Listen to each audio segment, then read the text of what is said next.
Quiero, como ha dicho Gloria, felicitar a la Comisión de Justicia por sus 24 años de creación. Y nosotros hemos sido testigos. Yo llegué a Simporte también en el 76, un poco de lo que ha significado todo el trabajo de todos estos años. Y sobre Arguedas, todo el mes pasado y todos estos días se está hablando bastante en Chimbote, en televisión, a nivel de todo el Perú, y se está destacando bastante su obra. Sin embargo, hay algunos aspectos que están un poco ocultos, sobre los cuales no se ha difundido mucho y que yo quisiera resaltar, no para oscurecer un poco la vida de un hombre que a la final, después de todo, terminó suicidándose. Y si terminó suicidándose, quiere decir que había algo grave en él que lo llevó a determinar esa decisión. Entonces, en un trabajo que yo había publicado en Alborada 23 y que hemos actualizado recientemente, porque después de ese trabajo han aparecido las cartas familiares, fundamentalmente, que nos han revelado muchas de las cosas que no conocíamos sobre Arguedas.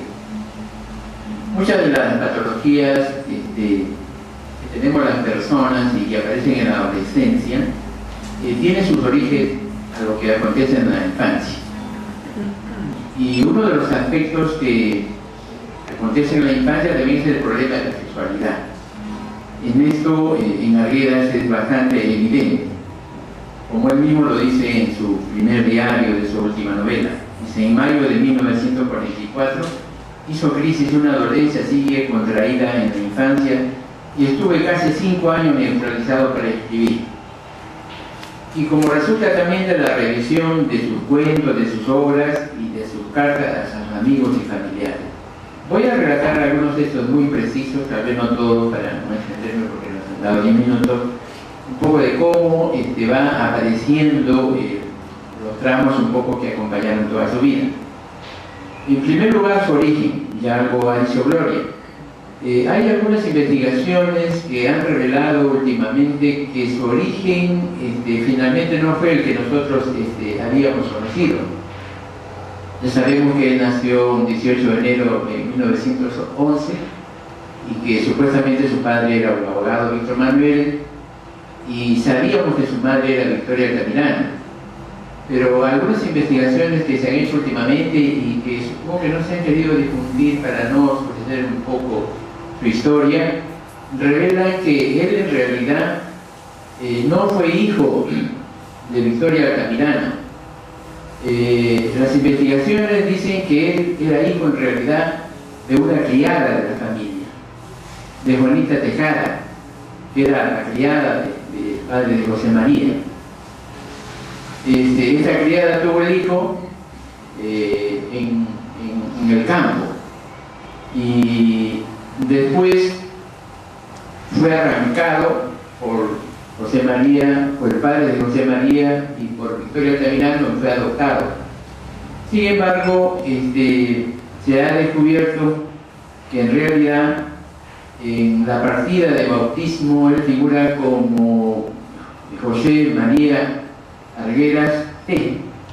Y eso después ha sido borrado. Él era José María, supuestamente, si las investigaciones se reafirman, es José María Tejada, y no era José María Altamirano.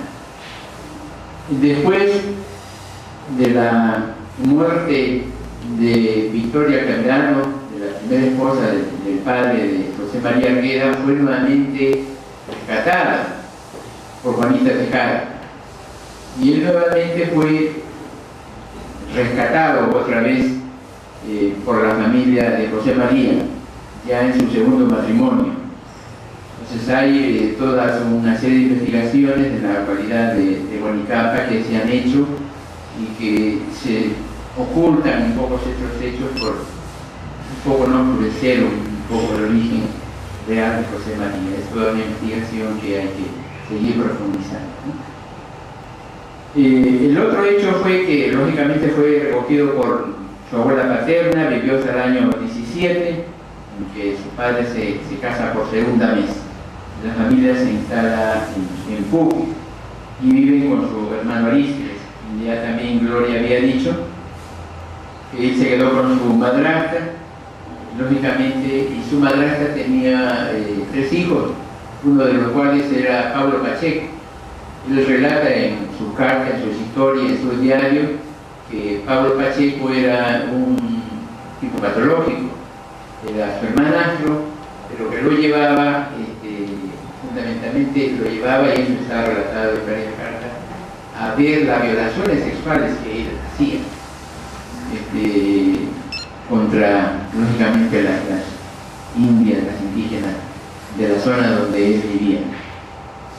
A los 9 años, él siendo un niño contempló casi en forma bruja, esto está relatado en algunos cuentos, este tipo de violación.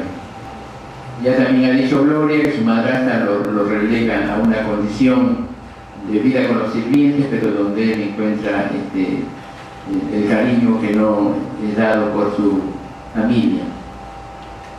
Después huye con su hermano en el año 21 a la hacienda Viseca, donde vive una etapa feliz de su niñez, pero después llega a Ica, donde él también sufre otro despecho de tipo sexual, ya que se enamora de una iqueña y lo desprecia, y le dice que no hace el amor con serranos. Entonces esto es relatado también por él mismo en muchas de sus correspondencias. Después su estadía transcurre por Huancayo, por Pampas, por Yauyos, ingresa a la universidad y sufre prisión también por su militancia antifascista. Había participado de una manifestación por la República Española y él es justamente preso durante varios meses. La publicación de los diarios de su última novela, donde emite una serie de juicios, también le trae bastantes controversias con bastantes escritores a nivel latinoamericano. En su época se da el proceso cubano, se da el fenómeno de Vietnam, se da el gobierno de Velasco, que también crea en él las contradicciones propias que él tenía para una nueva propuesta sobre una nueva sociedad. Otro de los problemas es su matrimonio con Celia Bustamante, ya que se ha resaltado bastante cómo fue el apoyo de Celia Bustamante cuando él estuvo preso y luego se casa, lógicamente. En una carta y en algunos diarios siente frustración sobre este primer matrimonio y dice: me trataron durante 14 años casi como una pertenencia, sin derecho ni a voz ni a voto.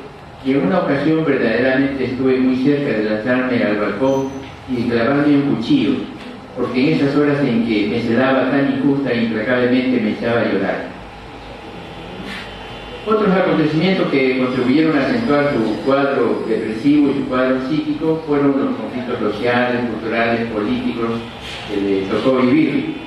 Él fue director de la Casa de la Cultura, donde tuvo algunos problemas también, con el cual salió un poco restringido.